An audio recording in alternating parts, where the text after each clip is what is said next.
મારી માંગણી અને રજૂઆત એવી હતી કે આજથી 2 વર્ષ પહેલા પણ મેં લેખિત રજૂઆત કરેલી કે પ્રજાએ મને પ્રશ્ન પૂછેલા કે નરેન્દ્રભાઈ એટલા બધા અનલીગલી બાંધકામ થઈ રહ્યા છે તો તમે અટકાવો, નહીં અટકાવો તો આજ ભવિષ્યમાં ગાડી પાર્કિંગનો પ્રશ્ન આવશે ને અમુકના બહુ પ્રશ્ન આવશે.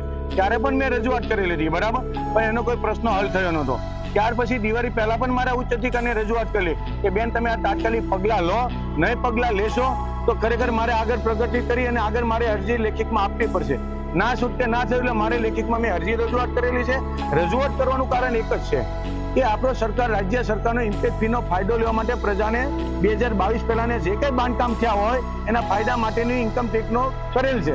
પણ આનો ગેરઉપયોગ કરી રહ્યા છે અધિકારીઓ કે 2023, 24, 25માં બાંધકામ કરી રહ્યા છે અને એનું આર્કિટેક્ટ પાસે 2022 પહેલાનું બોગસ રીતે સર્ટિફિકેટ લઈ અને અધિકારીના મેરા પીપળામાં કરી અને ઇમ્પેક્ટ ફીનો ઉપયોગ કરી રહ્યા છે એવું મને જાણવા મળેલ છે.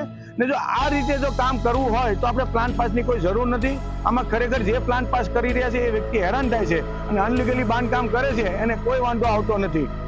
આની બીજો પ્રશ્ન કે મારે કોર્પોરેટર તરીકે ભારતીય જનતા પાર્ટીના કોર્પોરેટર મને આનંદ છે કે મારે ખોટું થતું હોય તો મારે રજૂઆત કરવી પડે, એ મારી રજૂઆત છે. ને પ્રજા મને પૂછે છે કે નરેન્દ્રભાઈ એટલા બાંધકામ થઈ રહ્યા છે તો તમારો આમાં શું છે? એટલે ભાઈ મારે આમાં કોઈ લેવા દેવા નથી, મને કોઈ બાંધકામમાં કોઈ રસ નથી, પણ ના છૂટકે મારું નામ પ્રજામાં બદનામ થતું હતું એટલે મારે ભાઈ ખુલ્લો મીડિયામાં આવી અને મારે ખુલાસો કરવાની ફરજ પડે છે.